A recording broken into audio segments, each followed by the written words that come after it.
From the 1011 Now streaming studio, this is The Night Beat.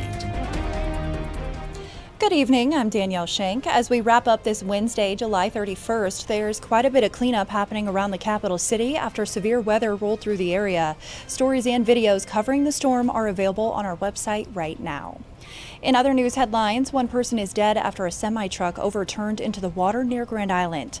The Nebraska State Patrol says the truck left the interstate just east of the Grand Island interchange Wednesday afternoon before going into the water at the Mormon Island State Recreation Area. Crews arrived on scene around 5:30 and eventually pulled the victim's body from the water. Officials don't believe weather conditions played a factor.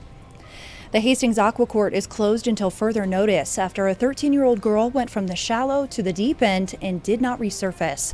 A lifeguard performed CPR and used an AED. The girl, a foreign exchange student from Hastings' sister city, Osu, Japan, is in critical condition at Mary Lanning. The incident is under investigation and her family has been notified. In the courts, one of 3 teenagers charged in a shooting that rocked O Street has pleaded not guilty to 4 felonies. Even though Tithlok Beal is 17, he's being tried as an adult. The shooting in October last year left cars and businesses riddled with bullet holes near 13th Street. Thankfully, the 4 people who were shot weren't badly hurt. In Capitol coverage, all property tax cut bills have been introduced. One bill proposes eliminating property taxes altogether. The Revenue Committee heard debate on the EPIC tax bill, which would replace property, income, and corporate taxes with a broader sales or consumption tax. Senator Steve Erdman proposed the bill this morning after his ballot initiative failed. Another proposed bill would allow licensed casino operators to offer online sports betting and change the distribution of taxes collected from sports gambling. Right now, 70% of the tax revenue goes towards the state's property tax relief fund. This new bill would increase that to 90%.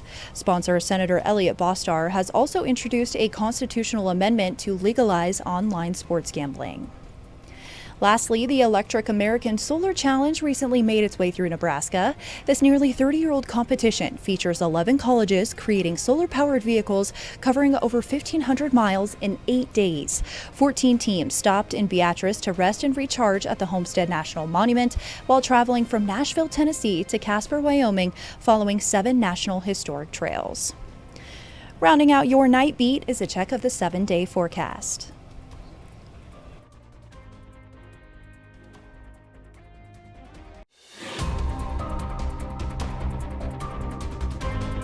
You've been listening to The Night Beat. Watch, listen, and stream on the 1011 app on YouTube or wherever you get your podcasts.